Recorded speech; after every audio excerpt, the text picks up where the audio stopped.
Hi, Jesse. Hey, Bob. How's it going? Can't complain. How are you? I'm good. I'm doing well. Good. Let me introduce us. I'm Robert Wright. This is The Wright Show. Available on both streaming video and audio podcasts. You are Jesse Singal, well-known journalist. Lately, especially a somewhat controversial journalist, at least to judge by Twitter. And we'll talk about some of that at the end of this conversation. It's not mainly what the conversation is about. You are also the proprietor of a newsletter. Well, you're co-hosting a podcast, Blocked and Reported. We can talk about that maybe at the end too. You've got this newsletter now. On the subject of the newsletter, I personally have resisted the temptation to use puns involving my name for branding purposes. So this is not Right Angle. It's not Right On. It's The Right Show. You, on the other hand, have called your newsletter Singal-Minded, Singal Minded. What do you have to say for yourself? Like, in defense of yourself? I'm ashamed. I think I'm against call-out culture in general, but in this case, I needed some accountability. So I'm glad you made this point. I think this is the final indignity, yes. Okay, so we are back. There was a brief interruption. That was not because you stormed off having taken offense about my question about your newsletter name. It was because you realized that your computer was not plugged in and there might be power issues. I've noticed that people your age are very casual about power. Like they don't get power anxiety the way I do. Like when my battery says 60%, I start to worry. But you kids, I'll tell you. You kids in your power, yeah. So anyway, we're back. What we're going to mainly talk about is your book, which is brand new. It's called The Quick Fix: Why Fad Psychology Can't Cure Our Social Ills. Maybe we should add, by way of introduction, that for a while you were, I think you were involved in the launch, maybe, of the science vertical for New York Magazine, was it? Behavioral science vertical, yep. Science of Us. Okay. And that's what got you interested in ideas from social science and in the possibility that some of them weren't quite what they're cracked up to be. And that ultimately led to this book. So you're examining a number of ideas that have gotten a lot of favorable attention that have come out of the social sciences. And you're suggesting that some of them don't deserve as much favorable attention as they've gotten. Now, one thing about the book is it's kind of, in its implications, I would say ideologically diverse in the sense that some of the ideas you're casting doubt on have been deployed mainly on the left and some mainly on the right, kind of on balance. It's not always so simple, but I wanted to start with one that I think is associated with the left and one that is associated with the right, and then move on to the other ideas you have doubts about, and the whole issue of how many of the studies in social psychology, especially, are reliable, and whether there's been due respect for statistical method and so on. So the two I had in mind were, first of all, implicit bias, which of course has gotten a lot of attention. Perhaps especially in the aftermath of the George Floyd killing, but for some time before even, I think it had played a role in diversity training at corporate workplaces and so on. Then the other idea is the idea of the superpredator, which was popularized, I guess, mainly in the 90s, maybe starting in the late 80s, but played a role in the passage of actual anti-crime legislation probably, and you have doubts about that. Why don't we start with implicit bias and this thing it rests on, the implicit attitude test? That's the name of the online test? Implicit Association Test. Implicit Association Test, right. And there's an online test people can take to see if they are actually, whether they know it or not, biased. By the way, one thing you and I have in common is that we took the test and found out that we are both slightly biased against white people. Exactly. We're reverse racists. Yeah, I was so pleased with that outcome. I have not taken the test again. Never will. Neither. I just want to brag about it. So why don't you describe the test, and before we get into your critique the test and what you think its implications have been. Yeah, the basic idea, anyone watching this can Google Project Implicit, and Harvard University hosts a website where you can take it. And the idea is you sit at a computer, it'll say hit I if you see a positive word or a white face, hit E if you see a negative word or a black face. And there's an algorithm that sort of calculates your reaction time. And the theory is if it's harder for you to, for example, connect black faces to good words, that suggests you have implicit bias against black people. And there's different tests too, like in Germany where Turks are the sort of oppressed minority, there's a test with German names versus Turkish names. Mm-hmm. Fat phobia, misogyny, any societal ill you can think of, there's an IAT for it. So the idea, I gather, is that if you see a black face and you actually have a negative attitude toward black people, your brain will kind of like have negative vibes. And so if you are then asked to identify a positive word as positive, it's going to take a little longer than it would if you were asked to define a negative word like illness as negative, identify it as a negative word. That'll be a little easier because your brain is already a negative world, which is kind of a cool methodology because it makes it very hard to game the test, right? Most people, you go in, you don't know what's going on. You're not going to even if you think you'd like to cheat, it's not going to be easy. Yeah. And I don't know that it's, the generic version of this methodology you have issues with necessarily, but, it's applied to other things in psychology just to see if people have negative attitudes toward, like trash cans and things. Right. It's been used to argue that people actually have subtle affective reactions, all kinds of things in the world, but that's a different application of the, methodology. So go ahead. So that's the test. Yeah. And ever since it was introduced in 98, it just became this sort of blockbuster mainstay of diversity trainings. And there was a lot of breathless coverage about how this tool is revolutionary because it can reveal your innermost biases. And the main conceit has always been we're not aware of these biases. So we're walking around in the world making decisions, and we don't know exactly why we make our decisions. That's, I think, something few students of psychology would argue with, that there's some unconscious influence, but this test claimed to be able to sort of pull back the veil and show us what was inside our heads. And the creators made some fairly strong claims about how a lot of ongoing racial disparities in the U.S. could be the result of implicit bias. Okay.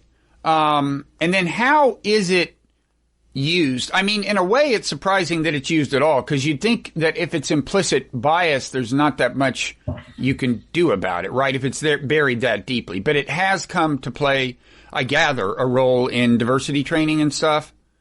Yeah, a major role. And part of the goal all along has been to not just have the test, but use it to develop interventions that could reduce people's implicit biases. That was sort of the promise when the test was first unveiled, that we could fix people basically and make them less implicitly biased. How do they, do you know what the basic methodology is? Just make them hyper aware kind of, or? Yes, some people have argued without really explaining it, the theoretical basis of this, that just making people aware could fix it. Then there's there's sort of perspective taking exercises where they'll ask you to take the perspective of sort of a black person experiencing racism and see if that reduces your score. All sorts of different attempts to do that. Yeah. Okay. Now, what are the grounds in your view for doubts about the test? There's two separate issues here. One is in 2015, the test co-creators, Mahzarin Banaji of Harvard and Anthony Greenwald of the University of Washington, they were having a back and forth with some of the critics of the test. I wrote about this in a 2017 article for New York Magazine's website. They admitted this test is too statistically noisy to use to diagnose individuals as being likely to engage in real-world acts of racism. So when you take all the studies that have been done on this, and there are these weird studies where it's you're trying to capture racism in a lab setting. So I wouldn't even grant that all of these studies are actually measuring racism, because sometimes it's do you sit a little bit closer to a black Confederate or a white Confederate than a black Confederate? So can I just to be clear, this is an attempt to correlate, to see if your score on the test has predictive power in the real world, and so they contrive a quote real world situation where they bring in a black person who, unbeknownst to you, while you think you're weighting in the waiting room for an experiment, is actually Confederate. They see how you react. It's that kind of test to see if they can predict how you'll react based on your IAT score. Yeah, there's a long tradition of social psychologists trying to recreate the real world in some limited way in the lab, and this is an example of that. And early on, the creators of the test said the test does a really powerfully strong job predicting behavior. That was what gave it a lot of its initial sort of liftoff when it went viral. I mean, imagine you can sit down and take a 10-minute computerized test that tells you something about your real-world behavior you didn't know beforehand. That's like a pretty big claim. And it turned out not to be so true? No, there's this tiny correlation there. It's the IAT scores account for something like 1% of the variance in how racist people are in these lab settings, which means in terms of measuring real-world behavior, it could be even lower. Whatever one thinks of that issue, the creators themselves have said it is too noisy to use to diagnose individuals, and they've retreated to claims about it potentially being useful to, like, at the group level, like which state is more implicitly biased in which state. I've always been skeptical of that because there's a statistical sense in which if something is noisy at the individual, you can do it over and over and over, zoom out, aggregate it, and come up with something useful. I think with a test this noisy, I'm very skeptical it really measures anything, even if there are some patterns, like white people do show up as a bit more implicitly biased against black people, stuff like that. You mean on the test they do, or in the real world setting they on the test they score as more biased against black people than black people do. And what about black people? How do they score? Some of them score as implicitly biased against black people, but on less balance, it's not a they don't have a bias toward black people. I don't think on balance. I think I'd have to remember, I want to say 30 or 40% of them do, but most don't, yeah. So it must mean, I mean, if on balance blacks don't, and on balance whites do, and it's a very hard test to game, it must mean something, right? Yeah, this is where it gets really difficult because over the years, psychologists have tried to figure out what this thing is measuring. So it was dropped into society's lab, with them saying this measures implicit bias. But that's a claim. What it really measures is reaction time differences. Whether you can consider that to be implicit bias, to me, you have to prove that. So there was a great early paper on this where I think Phil Tetlock was a co-author on it called Would Jesse Jackson Fail the Implicit Association Test? And the theory is that one of the things it's measuring is familiarity with racism and negative stereotypes. And this great group of psychologists, they created, I think among the undergrads, they said there's this group called the Noffians, Noffians, some alien species or something. And by telling these students that the Noffians were downtrodden and oppressed, they got the students to score as biased against Noffians on an IAT. And that suggests that one of the things being measured here, perhaps among other things, is just knowledge of a group being downtrodden, which isn't the same as feeling unconscious negative sentiments toward the group. No. I mean, it could be they would, in real life, react, aversively to Noffians. You don't know. I mean, literally, it could be that, anyway. The other, one thing, if I were in the position of the people who invented the test and were trying to come up with explanations for why it didn't seem to map onto the behavior in those contrived real-world settings very powerfully, I might suggest that, first of all, although you call it the implicit bias, it would also measure bias in people who think of themselves as biased, right? The test arrived in a context where people's explicit expressions of racism had been declining over the decades, and yet there were still marked differentials in income level of different ethnic groups. And one explanation is discrimination. Well, where would the discrimination come from? Implicit bias seems to possibly answer that question. On the other hand, it would also, in principle, give you a high reading if you were an old-fashioned racist, or at least even if you didn't express racism overtly, if you actually knew you harbored racist views. And what I'm going to suggest is, it could be that those people, you put them in the real world settings, they think of themselves as racist, and they bend over backwards, right? Not to seem racist. Yeah. If some appreciable fraction of the population reacted that way, that would really muddy the results.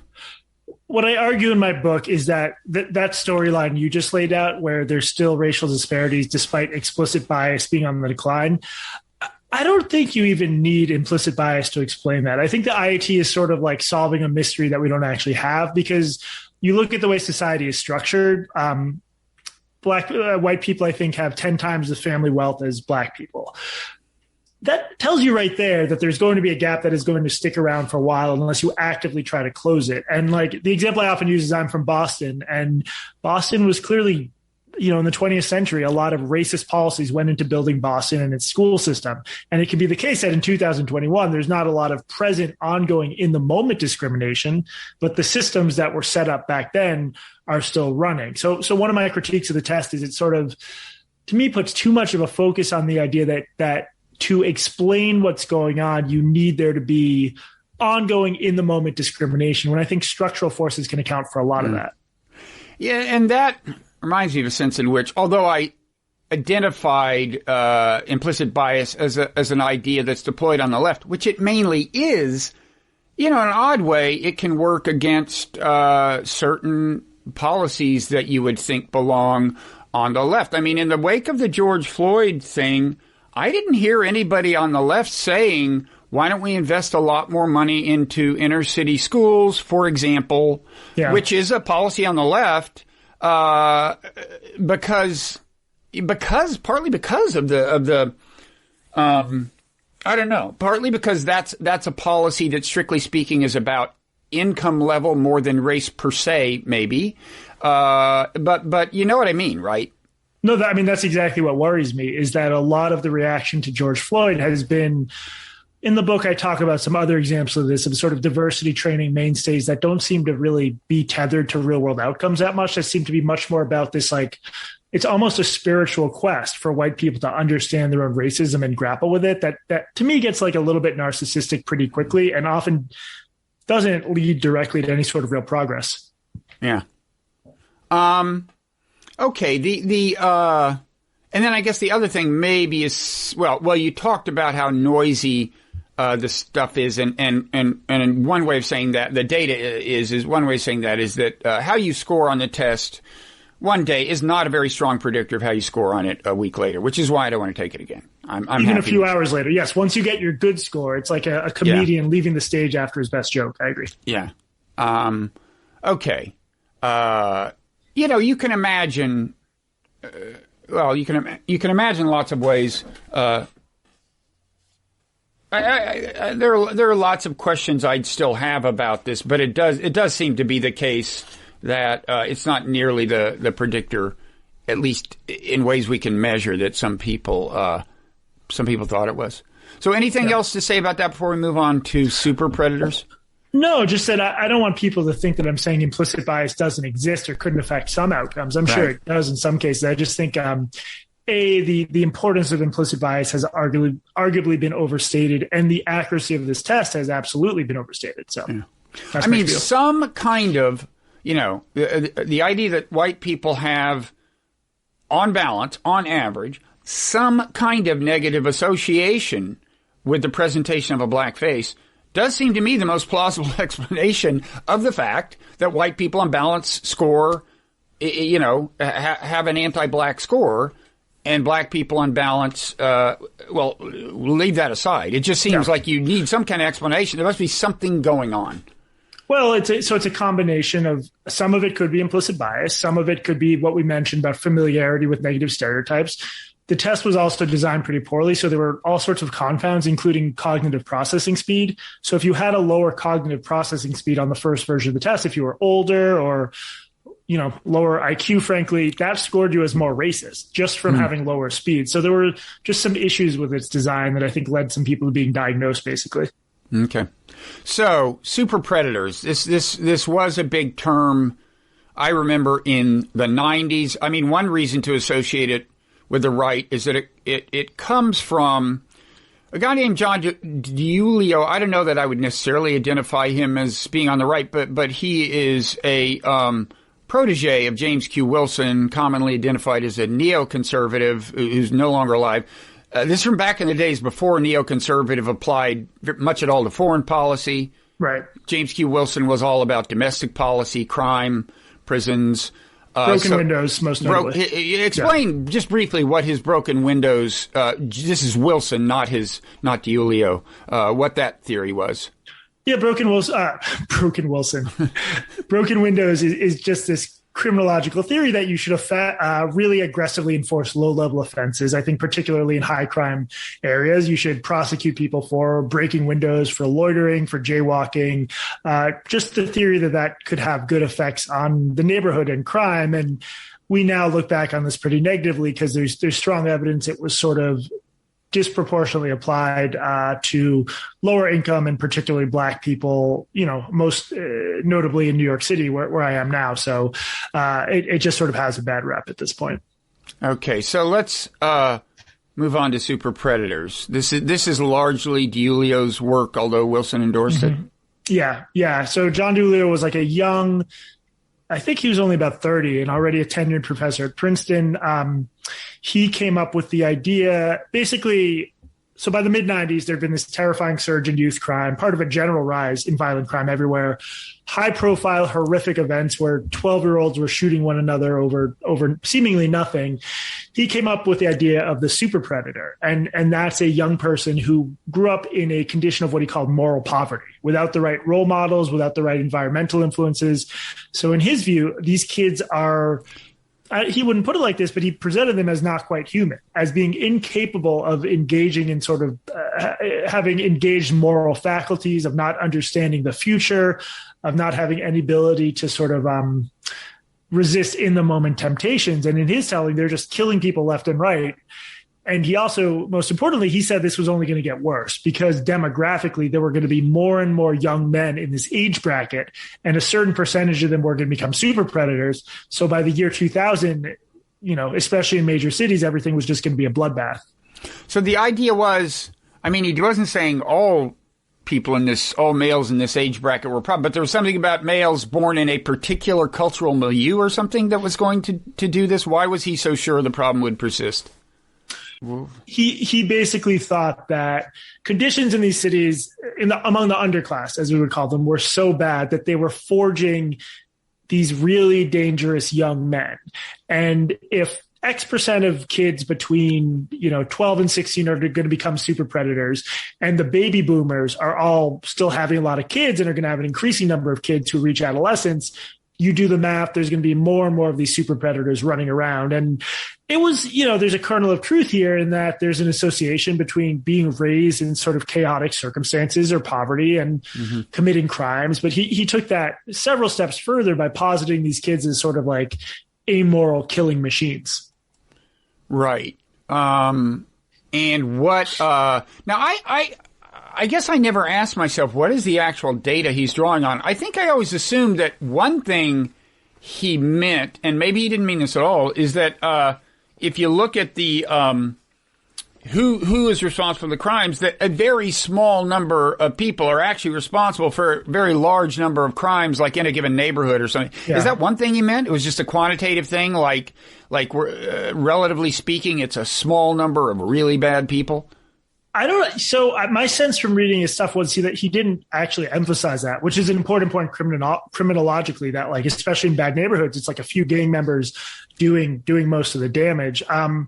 His whole point was to really draw a black line between these kids and like normal criminals, which is something criminologists have sometimes done over the years to say like this class is different. They need to be dealt with differently, and that's why you had sort of headlines about. Sort of almost enthusiastic seeming headlines about like, do we need to cage these kids and calling this generation a ticking crime bomb? And the rhetoric got very overheated, which is sort of funny because by the time the super predator meme had fully caught on, there was the youth crime thing was starting to plateau and then began to dip actually. So was the idea that they would not be responsive to or the kinds of incentives rational people are responsive to? Like there's a high probability you're going to get caught. That wouldn't help, was the idea. That wouldn't help with these kids. Like, they're just going to do what they're going to do. So just got to put them in prison and leave them there. Was that kind of either either stated or implied? Yeah. I mean, at one point, DiIulio said something like, our choices build more churches or build more jails. He was very into like religion as sort of one of the only antidotes to this. He did not really believe that like liberal root causes approach to crime could do much about it. I don't think he had a fully fleshed out theory there. He had weird heterodox politics. He was actually against the Clinton welfare reforms, but then he was George W. Bush's czar for faith-based efforts. Was he also a drug legalization guy? I was thinking that it was either him or another Wilson protege who was very big on legalizing marijuana back before many people were saying that. But maybe I don't believe D'Eulio was, but I looked much more into his approaches to violent crime. Yeah. Okay. So what was his evidence?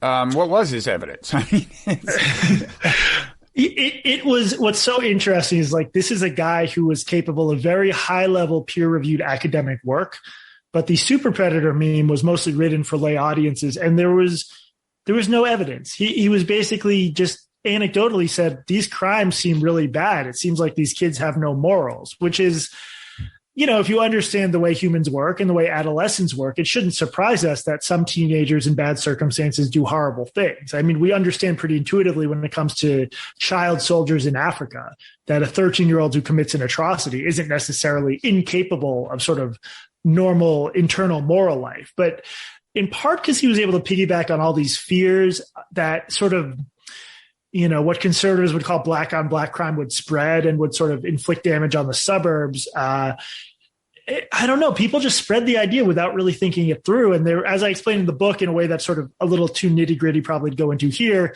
he and Wilson really misinterpreted this so-called Philadelphia birth cohort study. That was the study they used to argue that super predators were going to sort of skyrocket. And they just made really basic methodological blunders in interpreting this data set. And there's some of the other ideas in my book, they're sort of like, you really have to carefully debunk them and go through the evidence. Here, there was so little there that it's striking the idea cut out in the first place. Mm-hmm. So did this idea help drive like 3 strikes and you're out legislation, stuff like that? Yeah, so I argue that it's complicated because by the time the idea really peaked, states had already been in a race to get tougher and tougher on youth crime. You know, there are laws that you can imprison younger and younger teenagers, that you can't expunge juvenile records. There's a lot of evidence that the super predator meme contributed to that, but it was already going on by the time this arose. I mean, one argument I make is that I think the evocative nature of the super predator meme made it harder for Americans to admit like that by the late 90s, youth crime was actually on the decline. Just because when you can think of examples of horrific crimes and you think of these evil super predators, that short circuits your brain a little bit. It's like an availability heuristic thing. You're not going to look at the numbers in as sort of robotic a way. Yeah. In retrospect, maybe one warning sign should have been the word super predator. What I mean by that is like traditionally we think of academics who come up with these boring technical terms, right? And when they come up with a word that seems designed to go viral, yeah, you might ask yourself, like, what's going on here, you know? And, I mean, that's just perfect. Super predator, right? It pushes as many buttons as you can push with like 5 syllables or whatever it is, right? Yeah. And, it gets a little at, you know, you talk in the book about Dan Dresner's, book in which he distinguishes between thought leaders and public intellectuals, the idea that more and more our culture, you know, has opened this kind of career path of becoming an intellectual celebrity in ways that can kind of compromise the work of intellectuals. I mean, this is related, right? Yeah, I mean, I really like Dresner's dichotomy because you have thought leaders who just come up with one big evocative theory and then give talks about how that theory explains the world or their subset of it. So D'Eulio, to him, the super predator can explain this nightmarish crime surge we're going through. Public intellectuals, in Dresner's view, are just much more cautious and sort of skeptical and have more humility and are willing to talk about sort of multi-causal situations. So D'Eulio's an interesting example because his academic work was much more careful, but he was really like, in my view, the worst sort of thought leader when it came to super predators. Okay. So, anything else you want to say about super predators before we move on to grit? No, DeUlio and the other sort of main evangelists of the idea, they signed an amicus brief in an important Supreme Court case about life sentences for juveniles. So this is one of those ideas where everyone eventually admitted it was bunk, which doesn't always happen. So he is now backed off of it. Yeah. And in any event, the real world failed to validate the predictions he himself made. Yeah, it reminded me of sort of the like Y2K bug or the killer bee craze of the 90s stuff, where we thought like the year 2000 was going to be this very dark time that just like didn't bear out at all. Although the Y2K bug, it could be that the hysteria helped prevent the Y2K calamity, whereas it seems, I think it's pretty clear that wasn't the case here, right? If you look at like when crime started declining and so on. Yeah. So grit. Now, I think of myself as having some grit, so I was disappointed to learn from you that isn't doing me any good. I wouldn't say that, Bob. Why don't you elaborate on that? Grit is an idea Angela Duckworth, a MacArthur Grant-winning social psychologist, introduced, I want to say 2004. At this point, my brain is sort of mashed potatoes. I think it was 2004. Basically, a new way of measuring people's level of stick-to-itiveness. You answer, I think, a 5-question battery of items on the website. Did you take your grit test? I haven't taken my grit test. I'm so sure I have it, Jesse. There would be something wrong with the test if it showed me to be lacking in grit. I'm sorry. I was the 10th percentile in grit, which I think is accurate. I'm not very gritty by nature. How long did it take you to write this book? Perhaps relatedly. It took 4 years. So that's not bad. Mine takes longer than that. I don't even know. I don't know if I should feel self-conscious about that. Is 4 years like normal for a first book? It's not bad. It's not bad. How late was it? Did you have a contract? Yeah, but it wasn't late. I hit all the deadlines. Sometimes it took a while. Oh, God. That's unprecedented. I don't think that's ever happened in publishing before. So, no, you have nothing to apologize for. Thank you. I appreciate that. I do have to apologize for my very low level of grit, as Angela Duckworth, her instrument told me. So she burst onto the scene basically arguing this is a new way of understanding stick-to-itiveness. And she argued we put too much weight on innate ability, whether it's intelligence for cognitive tasks or natural athleticism for athletic tasks. Really, there's this other thing, grit, and we can measure it and we can maybe improve it. And viewers probably know where I'm going with this, but it turns out none of this was really true for a few reasons. But I don't know. Grit's really interesting because it's a very American idea. Like we love that idea that if we just try harder or change our mindset, we can make big progress. And there's some truth to that at the margins, but grit was very overhyped. Yeah. Now it's interesting. I mean, so there were two dimensions of the grit question. It was a very short questionnaire, and one was kind of like, do you stick with things? Do you see things through? I mean, that's at least what it captured. And then the other, well, you tell me. I mean, one of them, it turned out that part of it had more statistical validity than the other part. The part that didn't have so much, if I'm recalling correctly, was the part that asked you if you get distracted from projects, like are you inclined to lose interest in one project and take up another one or something? And actually, that's part of it that I might not do so well on. But am I right? There's that part, there's another part, and the other part has a little more validity. Is that it? Yeah, I think she described it as sort of like passion and perseverance. So there's the question of will you stick with a project in the long run? That's like, passion, meaning focus, kind of.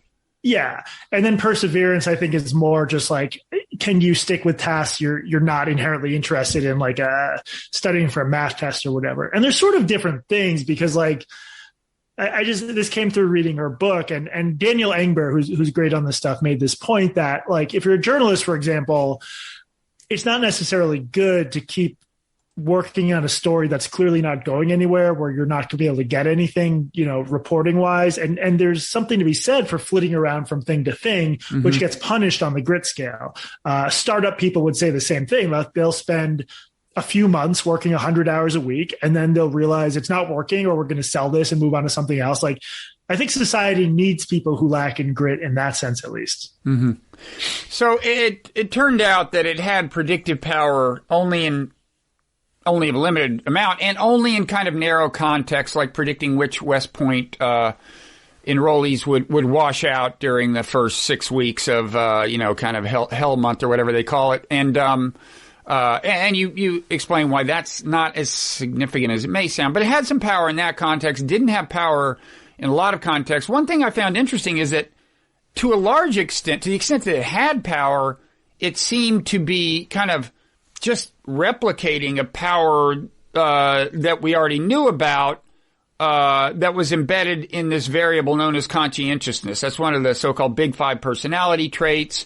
And they had shown that how you score on the conscientiousness test predicts various things. It turns out that it predicts, to some extent, the kinds of things that grit predicts. So it's not kind of clear what new was being brought to the table, right? Yeah, so conscientiousness we've known about for decades, and it's a valid predictor of success in the workplace and in school in many settings. I think people sort of perennially want it to be the case that conscientiousness matters a lot more than natural ability. And I think if you have like an elite situation, like, you know, if you restrict your analysis to NBA players who are all world-class athletes, the grittier ones will probably do measurably better, other than, you know, super freaks like LeBron James or whatever.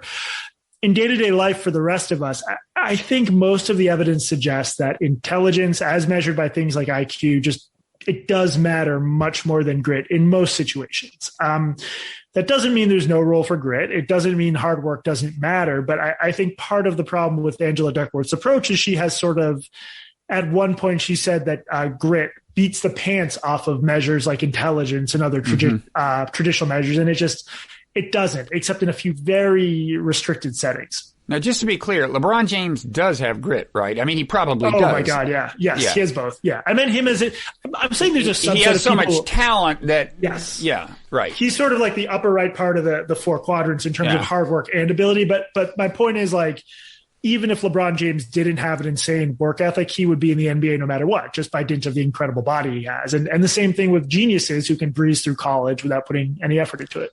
Mm-hmm. So...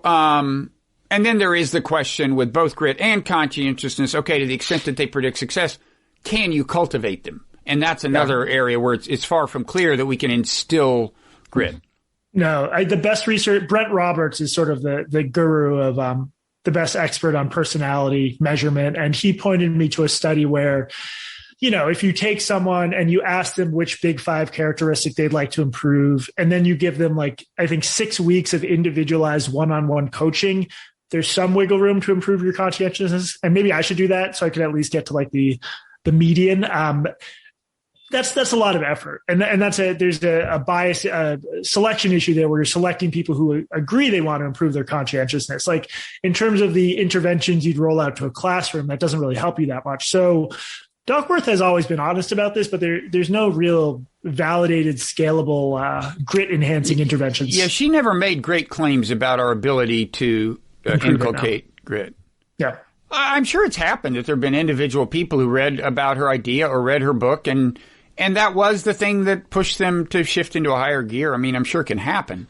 Yeah. It's just that we don't have a kind of economical known intervention that we can, you know, send somebody into the public schools for a week and they make things magically better. Yeah. I mean, with a lot of these ideas, my gripe is not like, you know, another one I talk about is power posing. I'm sort of standing in an assertive pose. Could power posing help 1 out of 100 people actually feel better or calm down before a meeting? Sure. But these guys, they don't get the big book deals and TED Talks from making modest, reasonable claims like that. They inevitably overclaim, and that's sort of the point of my book. Mm-hmm. Okay. So grit is it's loosely associated with positive psychology, which you also have a chapter on, which is you know, to some extent the creation of Marty Seligman, whom I should say I know. He's a friend, and I actually, like, 21 years ago got an honorarium at a positive psychology for speaking at a positive psychology conference, by way of full disclosure. But anyway, you and you're not the first. I mean, Barbara Ehrenreich wrote a book critiquing positive psychology. So Angela Duckworth, who did the grit thing, she emerged from the positive psychology milieu, and I guess it's well, is it typical of positive psychology? What would you say characterizes positive psychology, broadly speaking? I'd say there's two sort of main pillars of it. One is the idea that our happiness has a real, or optimism or happiness, sometimes one, sometimes the other, has a really big impact on various aspects of our lives, from our success. Early on, there were claims about it really improving our immune system to be happy. I think those claims aren't really made anymore. That's one part. The other part is that there are sort of reliable ways to significantly improve your happiness. And Marty Seligman didn't come up with it, but he's a big evangelist of the so-called happiness pie, which suggests that I think 40% of our total capacity for happiness is under our voluntary control. Like, meaning for the average person, you could, I don't know exactly how you do the math, but there's something, they have some capacity to be potentially significantly happier if they follow the tenets of positive psychology. And in my view, and the view, I should say, of many positive psychologists, or the more sort of critical ones and the ones with the most integrity, I don't really think positive psychology has proven either of those claims. I think they've often been a little bit overstated. Yeah, I mean, it's interesting. I mean, to get back to ideology, I think in some ways it makes sense to think of positive psychology as on balance weighing in on the right, at least in the sense that, just to look at the grid example, the idea that, hey, it's up to you, the individual, can make your lot in life better. We don't need some big government program. That is thought of as a kind of an idea you more often see on the right. At the same time, there is, I should say, I know people both on the right and on the left who have identified as positive psychologists. I don't know if Dacher Keltner at Berkeley still calls himself one, but he's certainly more on the left. And they he maybe tends to emphasize different things. But one thing that I've always thought was kind of not so much on the right about positive psychology was that in tapping into the happiness literature, as I recall, they emphasized the way immaterial things, that is, things other than material acquisition, feed into happiness, right? So it wasn't the prosperity gospel, so to speak. No, they're really big on character, like the idea that there are these universally recognized character traits, honesty, humility, sense of humor, and everyone probably has a handful of these, and we should figure out what our character traits are and sort of enhance them and enjoy them.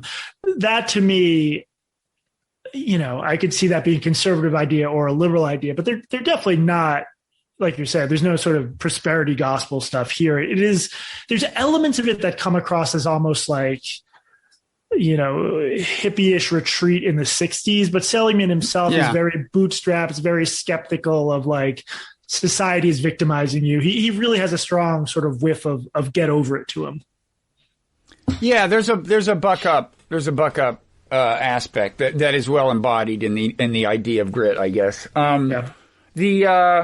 So the kind of the backdrop for the book, and you talk about this explicitly, is what began to be called, a decade or so ago, the replication crisis in social psychology. There were a lot of findings that had been taken seriously, gotten a lot of attention, and when people tried to actually replicate the finding, they often had little success. This was especially associated, the problem, with literature on so-called priming, which is the study of how little things we may barely notice or not notice at all can actually affect our behavior in a big way. Yeah. So, and you emphasize that a lot. So talk about the whole kind of the larger research backdrop. Yeah. So the replication crisis isn't just associated with social psych. It's psychology more broadly. And there's also one, a lot of fields have it. There's one in cancer research, unfortunately, that I don't know much about, but in psychology, the on average, if you go to a journal, pluck a paper at random and try to replicate it, try to run the same experiment back, there's basically a coin flip's chance or less that you'll be able to do so. And that suggests that the extant literature is just larded with these studies that are pretty weak, that don't necessarily point to real effects. And social psychology, I think, has done worse than most other subfields of experimental psychology. Priming is a really interesting story. It generated crazy findings. One of my favorites is that if you look at a statue of the thinker, the guy going like this, it primes some sort of secular module in your brain and makes you like 20 points less religious on a 100-point religiosity scale. But if you look at this other statue of a guy hurling a discus, it doesn't have that effect. This was accepted as true at the time and published in a peer-reviewed journal. It didn't replicate, of course, but part of my argument in the book is like common sense should have reared its head and said, right, everyone knows that religious belief doesn't flit around that wildly. Like something was amiss here. It was clear.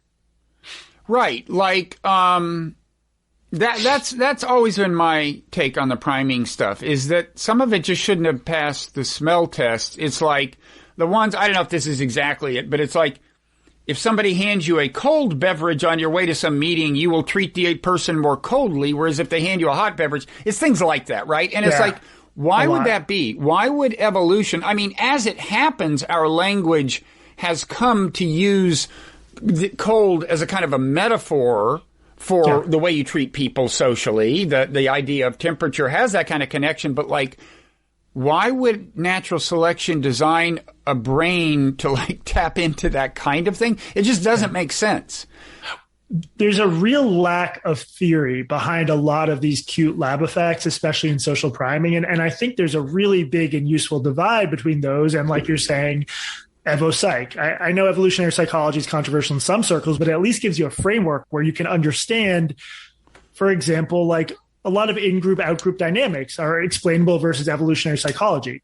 Nothing in evolutionary psychology could explain why, if I'm exposed to a word like wrinkled, I would then walk slower, which was another famous finding that failed to replicate. It's just, it seems to be detached from anything in a sense. Right. No, I agree. I mean, I think, as you know, I guess I'm something of a defender of evolutionary psychology, or at least the versions of it I defend. And I do think it provides a kind of it gives you at least a theoretical framework with some grounding in reality that allows you to evaluate ideas as a kind of initial filter. Not to say you should, prevent people from pursuing ideas that strike you as crazy, but it does seem to create reasons to scrutinize some ideas closely and make sure that somebody tries to replicate them. And it took a while with a lot of these things, because there are valid reasons to think there are kinds of primings, right? There are kinds of primings that make sense. Well, there's semantic priming where if you hear a word, some associations form in your head, and then you're more likely to sort of come up with that word in a free association task. And that's just sort of like, I think, an accident of our cognitive architecture that we can explain pretty easily. That's different from saying that these these weird subtle influences really affect our behavior in the real world outside a lab. Yeah, and I'm not sure that would just be an accident. I mean, the fact is that in your everyday conversation, there is structure in the pattern of conversation. Like if if your social group is talking about something yesterday, then they're more likely than randomness would predict to be talking about it today. So like there is a certain efficiency argument for being primed in that way. Or, for example, you see somebody's face and then you're going to be able to better call their name to mind tomorrow. Well, there are patterns in seeing people, so that you could come up with actually, in a certain sense, Darwinian explanations for a kind of cognitive architecture there. But you can't for like holding a cold beverage and being mean to people. No. I don't know. It's I don't know what to. Now, has this gotten somewhat better? There has been something of a reckoning, right? Yeah, I mean, I think there's, I quote Brian Nozick, who's sort of one of the major figures behind the open science revolution, as expressing a lot of optimism. And I think it's not just that people like him realize there's a problem and are setting up institutions. It's that the average 25-year-old in grad school understands that there was a replication crisis. And they might be working under a psychologist who, I hate to say this, but some of these guys, 10, 15, 20 years of their work is just going to be wiped out because of these really bad methodological issues. And who wants to spend 10 years of your life chasing statistical ghosts? So I think the social norms are what matter the most here and in so many other areas of life. And I think they're changing pretty rapidly in a good way. Yeah. And I mean, I think you take things to be clear. You're not saying that all the bad results are created by consciously dishonest people. No. I mean, there's a natural tendency. It's like you got a theory. you do a little study. It doesn't show anything. You think, well, I don't know. This theory really makes sense to me. It's like maybe we did something wrong. What if we did the study this way instead? And you do that a few times, and what you're actually doing is just doing it's like flipping a coin 3 times. One of them will probably be heads, and that's the one you pick. And that's the data you report. It's kind of innocent, but it happens. Well, what's weird is like people probably would listen to that analogy and think it's sort of unfair or an exaggeration. But when you look into some of these experimental techniques that were common until not long ago, it really isn't that different from exactly what you described. You flip a coin 5 times and you get heads once. You say, ooh, heads, this coin must not be fair. I mean, It really wasn't much more sophisticated than that. It got really bad at sort of the nadir of everything. Yeah. Dear.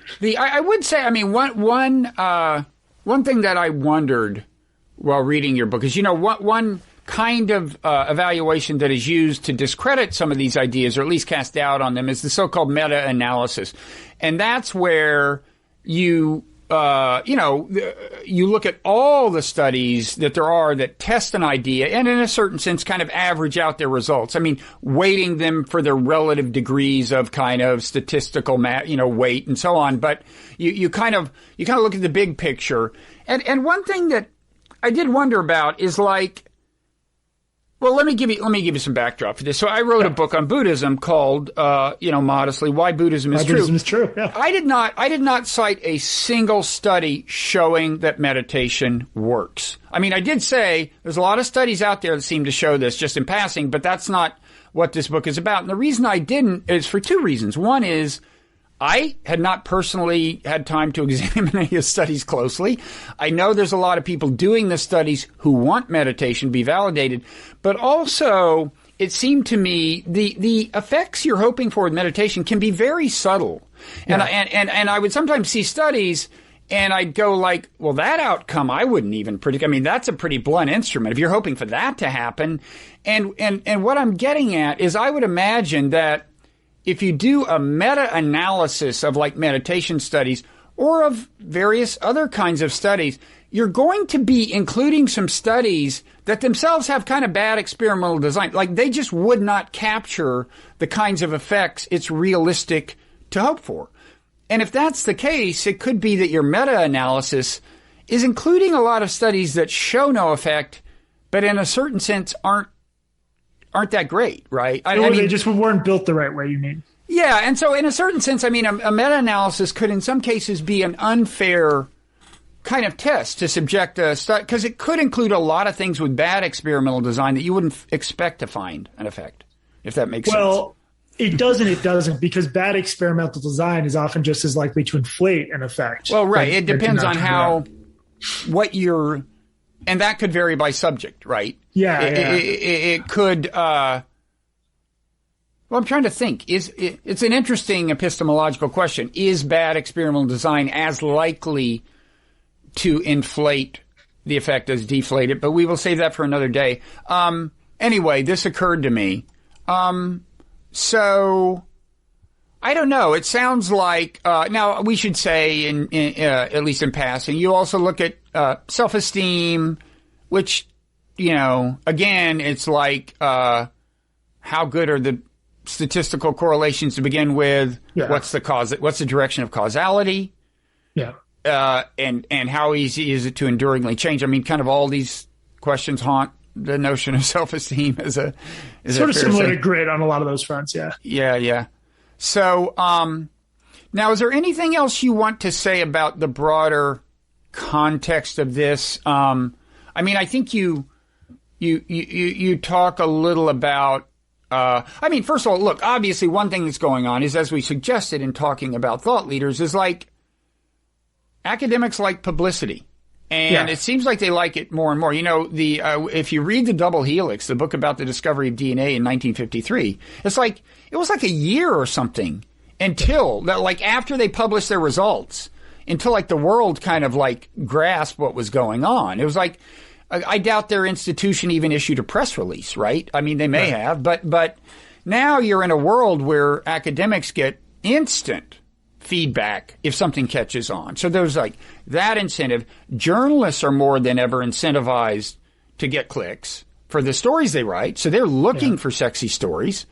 And they often have less training, especially on like technical issues. Yeah. Oh, yeah. And in a certain sense, it's not their job. I mean, their job is to report what a supposedly reputable journal reports, publishes, right? I mean, garbage in, garbage out, sort of. Yeah. So is that that must be some of what's going on? But you also have some ideas about institutions, the power of institutions, as opposed to the importance of individual initiative and so on, right? You want to talk about that? Yeah, I mean, I basically, one of the book's arguments, which borrows a bit from a great book called The Age of Fracture by Daniel Rogers, actually Princeton historian, is that, you know, there's been this trend in American life of understanding ourselves to all be free-floating sort of individual atomistic units, not really embedded in bigger, meaningful social structures or religious structures or civic structures. And I think, like, this isn't really a falsifiable theory, but I think that's why these particular ideas have caught on, because these ideas really do treat people as sort of just like, you know, you take the IAT sitting at your computer alone. It doesn't really have anything to do with your actual social life, your social interactions, your identity. A lot of these ideas just don't understand how much of our day-to-day life and experiences are shaped by forces beyond our control and forces that are hard to alter. So I think there's always some wiggle room at the margin to optimize individuals. I have a chapter on nudges that is pretty pro-nudge, albeit in a measured way. Yeah, that chapter stands out as not being as much about debunking as some of the others. You want to quickly say what nudging is, by the way? Yeah, nudging is this idea that, you know, if you put the desserts in the back of the cafeteria and require people to walk a little more to get to them and they're not as visible, you can reduce people's dessert intake while still giving them the option to have desserts if they want to. It's libertarian paternalism is often the ideology associated with it, because it's guys like Cass Sunstein who don't really like the idea of sort of command and control style measures where you're really regulating hard. Like they believe in choice. And some nudges seem to work. As I point out, a surprising number of them don't work that well, but nudges are perfectly reasonable and often do help. Okay. But nudges, the basic point, nudges can only get you so far. For solving complicated societal problems, individual interventions in general, I think, can only get you so far. I just think we get distracted by the hard work of actually improving the world when these psychological quick fixes seduce us.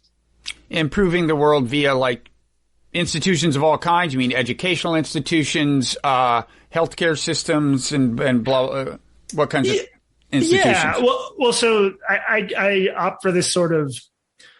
I don't want people to think that like improving gender equity is hopeless until we like end misogyny in the world out there. My argument is like you can try to look at a given company and be like, what is our problem with gender inequity, and what can we do about it? How can we change the structure of our company? That's different from just telling all the women to power pose and feel more powerful, or Sheryl Sandberg telling them to sort of be more assertive and work more.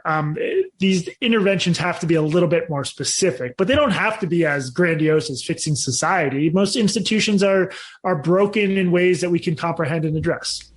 Yeah, we didn't talk about power posing, but you cast some doubt on that too. That's the idea that I mean, you do the grain of truth you acknowledge is like, your mother was right. Don't slouch. Slouching as a way to present yourself in a business context or whatever may undermine your success. But the original power posing idea, you're skeptical of, which is why you want to summarize that quickly. Yeah, that's just the one where if you stand like Wonder Woman or in like an otherwise expansive pose, you'll feel more powerful and perform better. Which Amy Cuddy, that idea's chief evangelist, really spun out into a successful cottage industry of lean-in style feminism. Yeah. Okay. So that's about all I wanted to ask you about the book, and you're mentioning gender provides a segue into describing recent controversies involving you. But is there anything else you want to say about the book? No, I mean, I've just been telling people if it sounds intriguing to you. sales for a first-time author make a big difference. So pre-order it if you can, or if you're intrigued by it. And I hope people like it. And I hope it just empowers them to sort of like stand up and ask questions when their school board or company or whatever is embracing whatever the next hot TED Talk idea is. Okay. Now, on this controversy thing, I mean, it seems to me that controversy isn't new to you. I mean, not all that infrequently, I open Twitter and you're fending off some set of attackers or other. I guess there's kind of a fairly well, you tell me, is it basically one long controversy? Is it mainly about trans stuff, or what's your view of what the source of your controversy is? I mean, it's funny. In 2015, I think I was on the front page of Breitbart because they were mad I had written an article about that, how they had tried to ruin this young woman's life for making a tasteless joke about a sheriff's deputy who had been killed. And I got in fights with so-called gamergaters and other people, associated with the right. So for a long time, I had never really been yelled at by the left, but I wrote a couple articles, most notably a cover story in The Atlantic about trans kids, about gender dysphoria among young people. I'm much less interested. I mean, gender dysphoria itself is fascinating. Haven't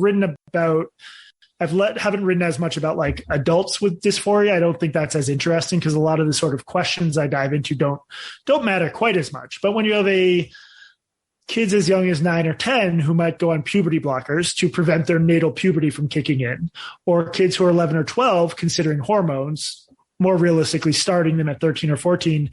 To me, these are really interesting questions of biomedical ethics and adolescent psychology, developmental psychology. And I've tried to write about them and cover them the way I would cover any of the million other scientific controversies I've covered. And, that's gotten me into a lot of trouble because when you criticize power posing, no one claims that you are literally attacking people's identities or sense of self. Right. But when you suggest that some 12-year-olds who feel gender dysphoric today might not feel that way in a year, which to my mind is undeniably true, that's seen as an attack on the entire transgender experience or identity, which I don't think makes sense. What I do think makes sense is if you have a group of people who have dealt with a lot of trauma and a lot of ill treatment at the hands of sort of mainstream medical folks and journalists, I understand why there's that level of vigilance. But the only way to sum this up is like a lot of people say stuff online that to me is not connected to anything I've actually written. I've tried to be careful. Okay, so, I mean, what would you say is the thing you have said that gets the most blowback? What's the honest representation of your work or your views that gets the most blowback? Yeah, I can sort of steelman the case against myself. If so many trans people lack access to hormones or surgery, and so many trans kids are treated poorly, why would you raise questions about people realizing in the long run they're not trans? Or why would you talk about detransitioners? I have argued and continue to argue that a significant subset of kids who feel gender dysphoric at one age will not feel that way forever, and that we should factor that into the diagnostic process. And I've argued and will continue to argue that detransitioners, people who transition and then transition back, have something important to tell us about the prevailing medical and mental health standards, and we should listen to them. So those are arguments I've actually made. But I'll see people claiming that I've said kids shouldn't transition, or that I'm in favor of like the horrible law they just passed in Arkansas banning youth transition. None of that stuff is true. But I've certainly said stuff that's legitimately controversial among some progressives. Okay, and what about the sports issue? What have you said about that? The question of whether people who transition, I mean, mainly, of course, we're talking about people who had identified as male and transition, and now they want to compete in women's sports, and that's a hot button issue. Have you said anything about that? Very little. What my main argument there has been that the coverage of it has been abysmal, because there's been this meme that has taken hold that biological sex itself is so complicated and so mysterious that we can't really say things like biological males shouldn't compete on women's high school soccer teams. I think we need to approach this from like a reality-based perspective. And for 99% of people, their biological sex is pretty clear. They're male or female. So it seems like sort of a red herring or an attempt to avoid actually debating this, to say that, well, we don't really know what biological sex is anyway, when we do. That's the strongest claim I've made. I do think on balance that I think laws like Connecticut's, where the only factor is your gender identity, and there's no requirements like they have in the NCAA to be on hormones for however long. I don't think that's going to work in the long run, because like, that's where you do have people who are biologically male competing with biological females. And I don't think that's fair. I think there's probably going to be a reasonable solution that's something like the Olympic or NCAA rules. Mm-hmm. Okay.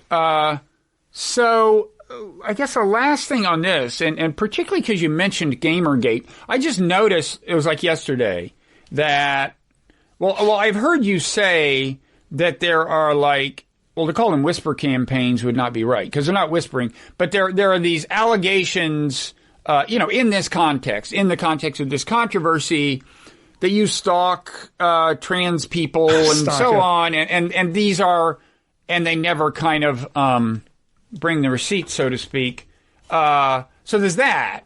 But then, and I assume you'd characterize it that way, right? That these are just, they claim that supposedly some person they won't name could say. Yeah, this has been going on for 4 years. It started with these like small, after I wrote my first controversial article on this subject, it started via DMs. The first time I ever heard it was someone told me that someone else had said that I had threatened to out a trans person, like someone who hadn't come out as trans. I had threatened that I'm going to out you.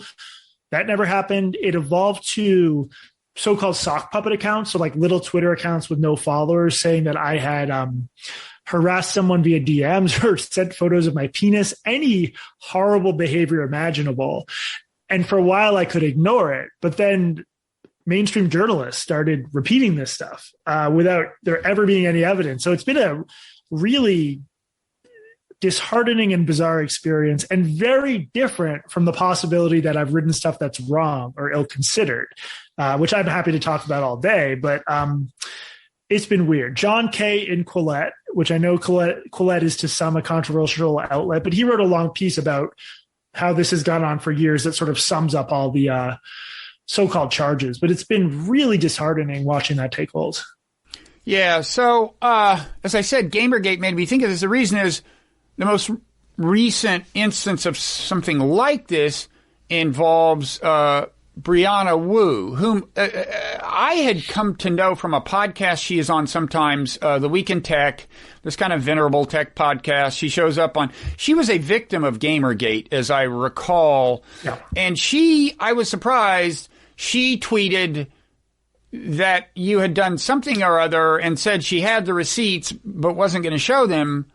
And then you actually said, well, you have a couple of receipts. You actually did show us some kind of exchange with her, I guess, right? So what is the deal there? Has she gotten more specific or in her claims or documented them, or what is going on there? Because she's a known kind of noted. She's run for Congress. Yeah. I don't think she's gotten the nomination of the Democratic Party successfully, but she's serious congressional campaign somewhere in the Northeast. What's the story there? Yeah, I have it up here. March 15th, she tweeted, "I have my own Jesse Singal stories I've never shared publicly. One day I will, and I have receipts. I don't know how many sources have to talk about wildly unethical behavior before credible journalists decide not to be associated with someone." So she's arguing, I guess, for some sort of unpersoning, not for me to not even be associated with by others. When she tweeted that, I took a screenshot and said that she should release whatever receipts she has, because this sounds really serious. She had a couple times threatened me. Well, she had sent emails that I interpreted as threatening, basically saying if I didn't change my ways, my career as a journalist would be over. And when she sent them, she was actively running for Congress, which I think is not a great thing for a person running for Congress to do, to threaten a journalist. So those were sort of the the tweets I posted. But it's been 2 weeks now. My co-host Katie Herzog organized a campaign for people to raise money to pledge to charity if and when she released damning receipts about me. I think we got up to $50,000. You're kidding. No. So she has the power to release $50,000, what, to a charity of her choice? Of her choice, yeah. I'd be willing to say bad things about you if you'll do the same thing with me. You should send her the because I have a nonprofit. I could just there you go. I could send the money there. The There's Nonzero some sort Foundation. Offline, we should talk about. There's some sort of opportunity for collusion here for sure. I found her tweet useful because just the sheer asininity of saying, I have receipts on this person. He's horrible. He shouldn't be associated with, but I'm not ready to tell anyone what I mean. It's if a middle schooler did that, you'd say to that middle schooler, you're acting sociopathic and you shouldn't act this way. So it has been years of this. I'm very lucky in that by the time all this stuff started, I already had like, a solid career in journalism, and between the podcast and my newsletter, I'm now making a comfortable living in it. But it's frustrating to see grown adults acting in this manner. Okay. So you have not heard from her at all?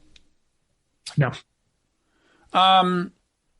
Okay. So we'll stay tuned. So talk a little about, the aforementioned podcast, Blocked and Reported. It would sound like a podcast kind of about cancel culture or something, and one might also infer as much from some of your own experiences. What is the range of subjects that you and it's Katie Herzog, not to be confused with Matt Tybey's co-host. Katie Halper. Yeah, right. We were just on their podcast, so there were too many Katies. Yeah, we're sort of about cancel culture. We basically talk about anything we're interested in that has any connection to the internet. We've been through similar experiences trying to write about detransition.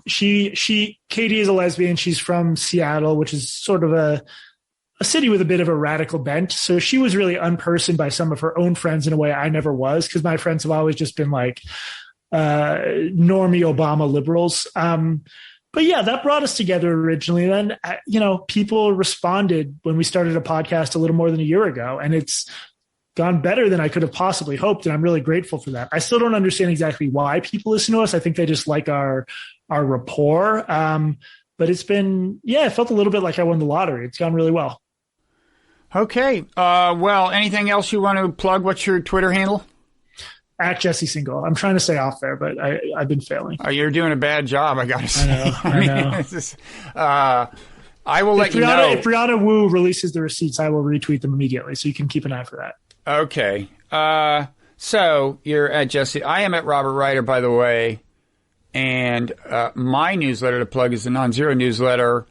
Yours You're on is Substack too now, right? We are both on Substack, and yours is Singal-Minded. Again, hey, no judgments, no judgments. We all exploit our own names as we choose or choose not to. And podcast is Blocked and Reported. The book, above all, is The Quick Fix: Why Fad Psychology Can't Cure Our Social Ills. Congratulations. Thank you. And thanks a lot. Thank you for having me on, Bob. Okay.